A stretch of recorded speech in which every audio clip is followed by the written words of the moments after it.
Panginoong Jesus, lumalapit ako sa iyo na may buong puso at pananampalataya. Alam ko na ikaw ang may hawak ng lahat ng bagay sa aking buhay, maging ang mga desisyon na hindi ko kayang intindihin o pasanin. Patawarin mo ako kung minsan ay natatakot akong magtiwala. Turuan mo akong kumapit sa iyong mga pangako na alam kong hindi kailanman mabibigo. Sa bawat hakbang na aking tatahakin, ikaw nawa ang maging gabay ko. Sa bawat pasyang aking gagawin, naway mapalapit ako sa iyong kalooban.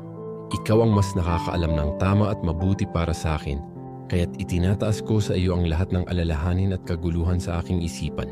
Salamat Panginoon, dahil hindi mo ako pinapabayaan at sa iyong mga kamay ay may katiyakang ako'y ligtas.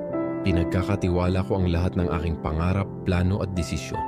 Huwag mo akong hayaang mawalay sa landas na inihanda mo para sa akin. Naway ikaw ang maging sentro ng bawat bahagi ng aking buhay.